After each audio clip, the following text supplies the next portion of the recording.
So someone told me he felt scammed, and I asked, why? I mean, what do you mean?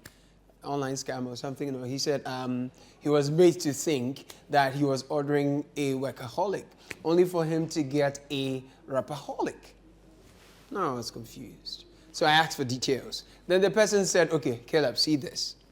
When you know that the activities that they're involved in are jeopardizing the very survival of our nation, I took the decision that that would be a betrayal of the trust that the Ghanaian people put in me on the 7th of January this year.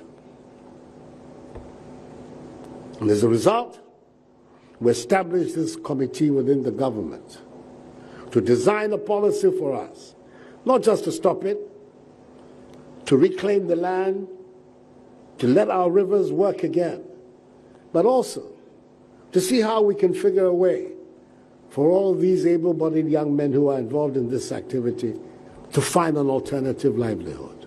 So it's a package. It's a package that we have designed to try and bring this menace to a conclusion. I've said it in the cabinet, and perhaps it's the first time I'll be saying it in public. I am prepared to put my presidency on the line on this matter.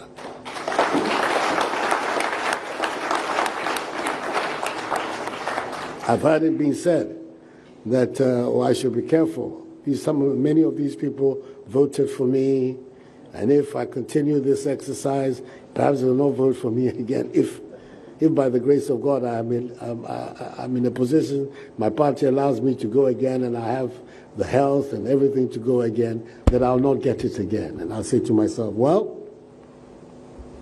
this is a choice that all of us have to make as human beings. You do what you think. Honestly, I was still confused. So I asked, like, yo, what's going on? And I was told that, you see, what I just saw is supposed to be the workaholic, and that's what he thought he ordered. Okay, so then, like, so what's going on? He said, but these images I'm about to show you indicate that the workaholic was or turned out to be a mere rapaholic with a specialty in elective Kasahari. I was like, yo, guy.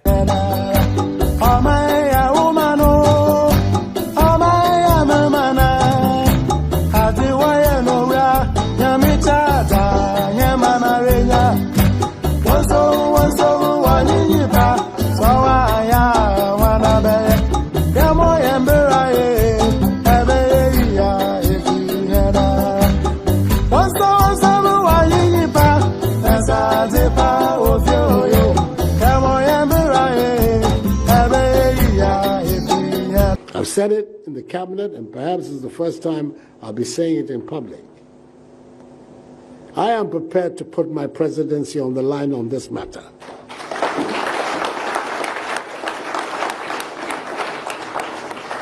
I've heard it being said that I should be careful. Many of these people voted for me, and if I continue this exercise, perhaps they will not vote for me again. If by the grace of God I'm in a position, my party allows me to go again, and I have the health and everything to go again, that I'll not get it again. And I'll say to myself, well, this is a choice that all of us have to make as human beings.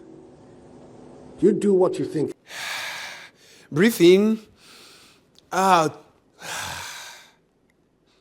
that's something. I thought like that was interesting. But you see, guys, we have to be fair to the good old man. He said he would do free SHS, and you people said no lie. Now the man has done it. You have to give him his flowers. You see what I'm saying? So you can't say he's just a rapaholic who hasn't done what he said he was going to do and all that I'm saying. But then again, I mean, now if you're saying he was supposed to be a workaholic, now he's rapaholic, you guys are now literally begging him to do rap. Like he should just declare state of emergency. Isn't it? Aren't you all begging him to just rap? I have declared state of emergency, and then, you know, on the state of the galamsey state. You know, are you getting that? You see? So even the rapaholic, you may have to. Listen. I should declare state of emergency, ban illegal mining, and restore our rivers and forests. Ankamakwa. All right, welcome to the show. This is BackPage on Channel 1 Television. My name is Caleb. Could I please allow me to start from this place? Huh? All right. You know, we love our dead. Sometimes it feels like we love our dead more than the living. So we love them better if they died than when they were even alive. Look, there are times that you need 20K for treatment and you're on a sick bed. We would never find 20K, but when you finally die, oh my God, we're able to raise 100K to do the funeral. We'll throw a bonyo party, we'll block the road, we'll go and eat funeral jollof with smoke in it, and even find spouses and break bottles and all kinds of things. It's like, we love our dead, hello. So, we love our dead. Now, in the unfortunate situation that maybe this weekend your beloved is to be buried, well, I don't have so much of a good news for you. The thing is, the Mortuary Workers Association of Ghana, MOWAG, listen, they are saying they're on strike. So if you go to the hospital, you might have to go find your dead yourself. And that's a country, no God, hey Charlie. And if you make a mistake and you go and carry something else, the way some ghost will knock you in the mortuary over there, you will respect mortuary workers. But it's sad, isn't it? You would think that the people who handle our dead will be treated with the dignity we expect them to serve our dead with. They don't even have enough PPE. How can mortuary workers not have PPE? Like, how is that? And they live with us. We live with them. They go to the mortuary, they don't have PPE, and they come back and we all eat gobe and beans and gari together. Like, guys, I mean, if you even go to the mortuary and they show you the state of the mortuary in Ghana's tertiary hospital, you know, life is painful, but you will not wish to die any day. No wonder some babies, when you go to some maternity house, the moment the baby is born, the baby can cry for 48 hours non-stop. They're born up for Ghana. What kind of country is this? Our challenge is that you have 4 years, you have not been able to solve them.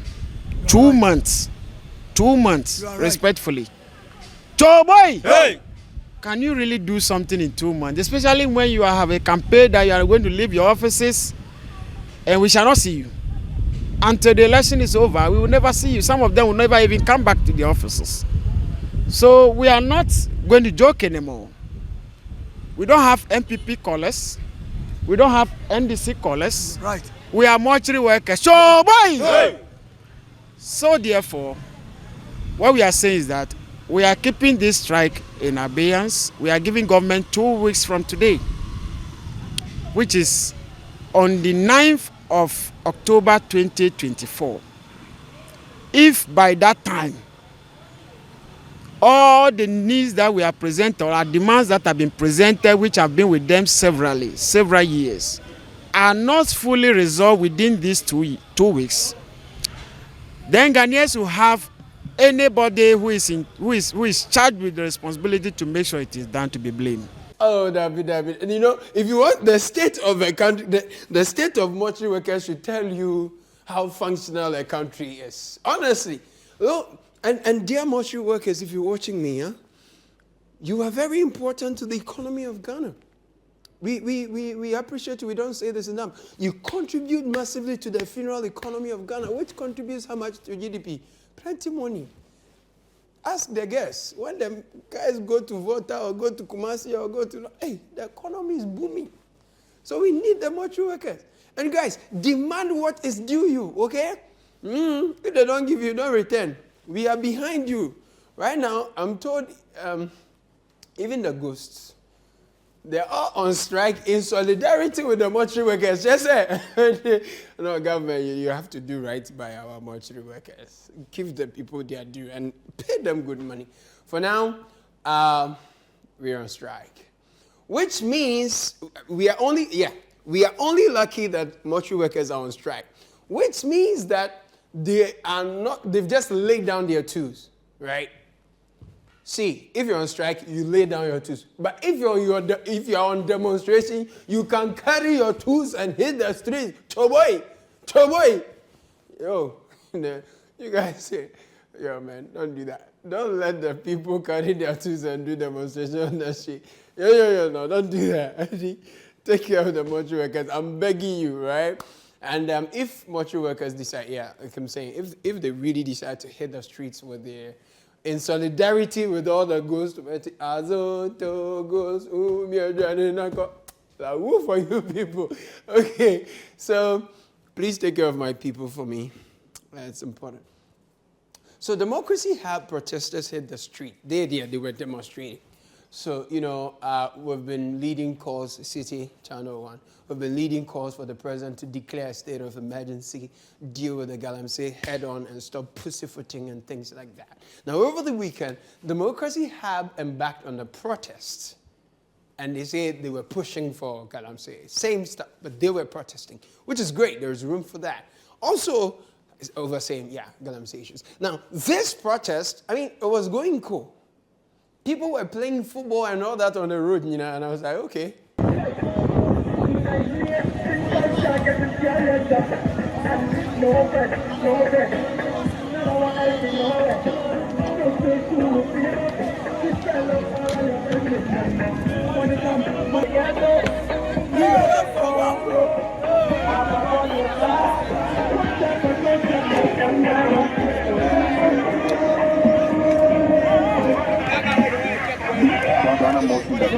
If you know me before, me to the east, she had the trouble. I don't understand why some people take the trouble. Child, I don't because like shout, you know, she had to give me trouble. Me then I be urging, and they look for my things so fast, I'm in trouble.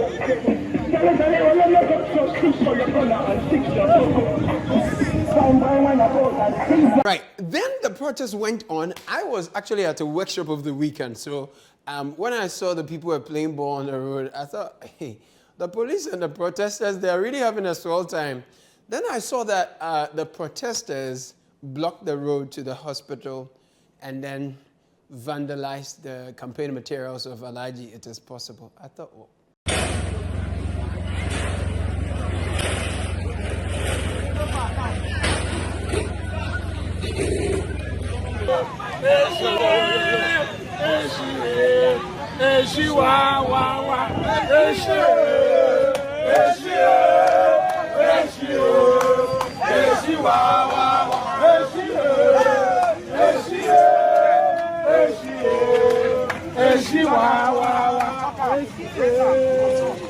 honestly, this issue of vandalism isn't thing that would make me smile. I don't think anyone did. But I also read some messages on social media that one of the NPP youth organizers or high-ranking officials made comments that suggested that the NPP youth should also go into the streets and retaliate. I was getting concerned, guys. Don't take this thing we are enjoying here for granted. When Otunfo said it, wanted. But then I saw this video.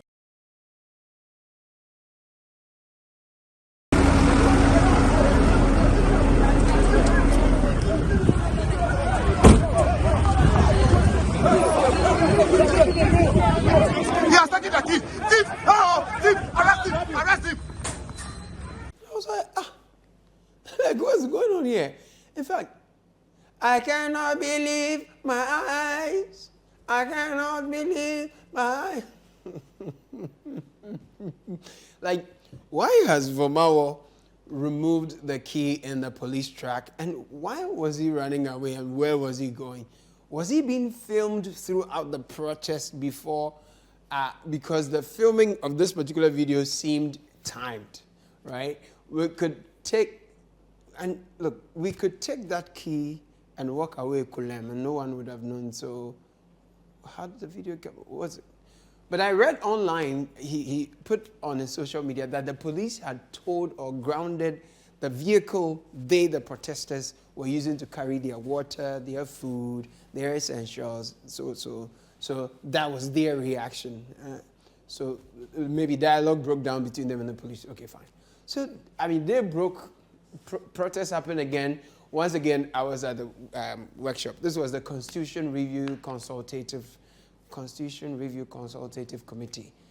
And it's led by, Perish the Thought, Honorable James Sabus. There I met Honorable Frida Prempe. She's an MPP, MP. She loves BackPage. She and her family, they love the show. Honorable, how are you? Okay, so I met the former president of the GBA, Ghana Bar Association, to Mr. Anthony Forsing. He's a big man. He and another MPB, they were just teasing me. Oh, just say, they were finishing me. But I won't say anything. MP for Subin. The name of your constituency, Subin. Okay, fine. Good, so the workshop was big. I mean, Justice Doche was there, former Justice of the Supreme Court, Senyor Hosi Kosi Honyo, Dr. Emmanuel Akwete, Omunyina, Kofi Bento, Omunyina, everywhere. In fact, at some point, they made me MC, and I said, today, I have met you people. Everybody stand up. And they stood up. I said, sit down. Then they sat down. And I said, I'm going to write it on my CV that once upon a time in my life, I instructed big men like Inusa Fuseni and ABA Fuseni to get up and sit down, and they did. We had a good time. Not literally the way I'm saying it, but we really had a good time. So along the line, before I knew, then they said police people are arresting the protesters like they are fetching water into baskets. I was like, We accept that these people have a right to legal counsel and a right to representation. How are their lawyers supposed to find them when you have taken their phones and spread them across various police stations to make it difficult for them to be accessed by their lawyers? They weren't able to give me a response. Our trips to the various police stations also, they keep telling us that order from above, order from above. The intelligence we have is that the Attorney General's office say they don't know anything about it. Sources are also telling us that the IGP is on a 2-week break. We have tried to reach the Deputy IGP with very, very little success. So as of now, everybody keeps saying order from above, order from above. But where the above is, we are not able to know who the above is or where they are in right now. So as it stands now, our efforts to get them bail have been frustrated. It looks like they will spend the night in jail and we'll have to go again tomorrow. now, you see, the vandalism was not the best. But the police, the way they handled the thing, Okay, this is my take. This is my take. The Ghana police, I have worked with them closely before. Remember, we did war against indiscipline and all those things. And they have also worked on me before, as in, you know that already. They almost break my Boko sentence. I'm just surviving with a few. Police knows how to be truly professional. When they went to Asin, somewhere like that, we saw them. And when they are doing Masasa, that one too, we see it. And the police, they can be very independent. And they can be very, very obedient and independent. It all depends on who, when, what, who is instructing, where they are taking the instruction from, and who they are carrying the instructions out on. So today, if it is not you they are dealing with, just wait for your time. That's all I'm going to say. Because everyone is literally waiting for their time to either give instruction or, to be, At least me, I have served my time faithfully and diligently. So in the midst of all these, there were a few moments of hilarity. One guy was going to court. I think the people they arraigned, because one of the issues was that the protesters, some of them could not be found, and the police were not talking to the lawyers and things like that. No, during the court, when they are arraigning them, one guy, he swore, my father that we be done. He was never at the protest. Ghana can make you deny your faith. Don't laugh. Don't laugh at all. Let me go for a break. When I come back, I'll give you a break.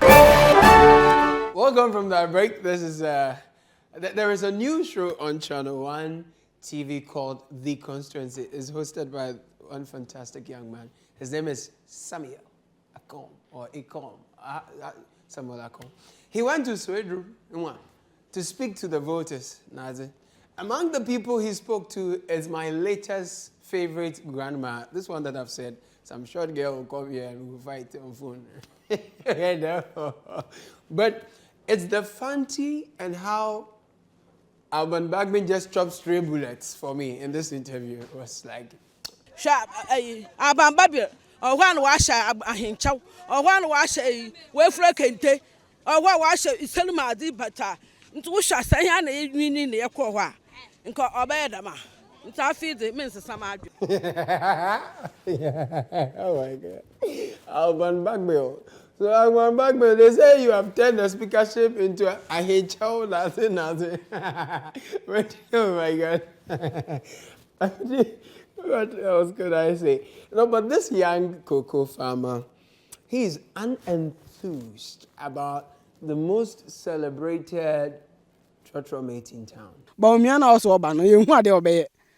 And what if you are Baumian or Babe? Now, Davin in point me a hundred steer now, old mate in there, where they didn't steer. Davin on Wako school. Oh, no name steer, no say, see, control steer near day. Well, no, to me, oh, mate in obeying.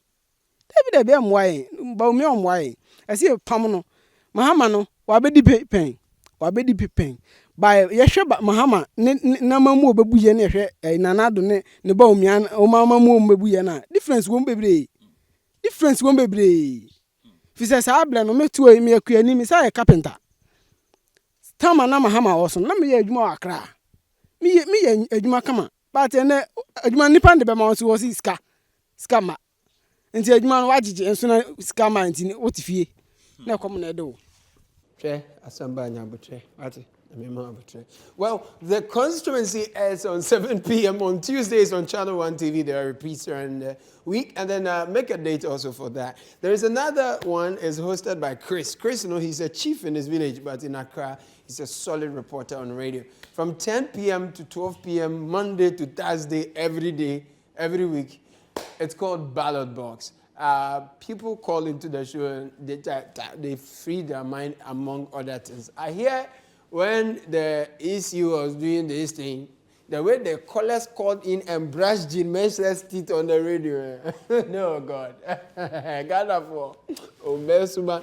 Charlie, make time and listen some. But before the week started, though, Cheddar was not a happy man. Again, I was at this workshop and I was monitoring this thing here. And I realized Ekriadonko serves a living God. Hallelujah. She is on the ballot paper. Saturday. No,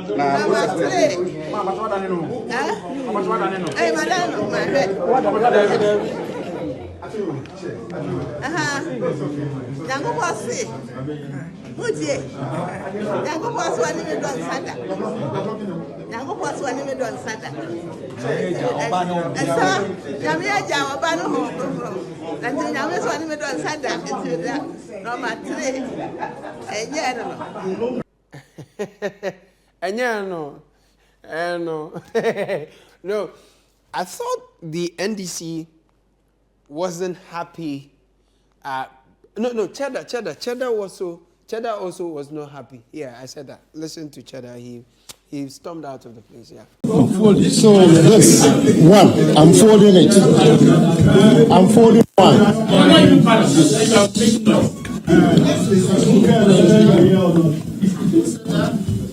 Oh, Nana, sit down, please. I'm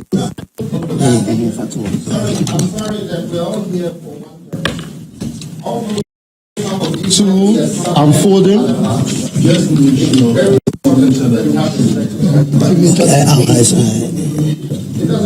All of them are nice. This is an issue. And in fact, that should not be that way. Why do you allow this man to very Jerry, what you're doing and you are here commenting and lamenting. This process has been there over years. Jerry. So that was Cheddar, in taking any, yeah. Now, I thought the NDC was also not happy about their position because I think are they number 8, right? And there was some allegation that something swapped and all that. But suddenly, I hear they are going to break some people's hearts. They're going to break some 8. And some people are also saying, look, break the 8 at once. You know, some people are saying 1 touch. Just a politician there. Oh.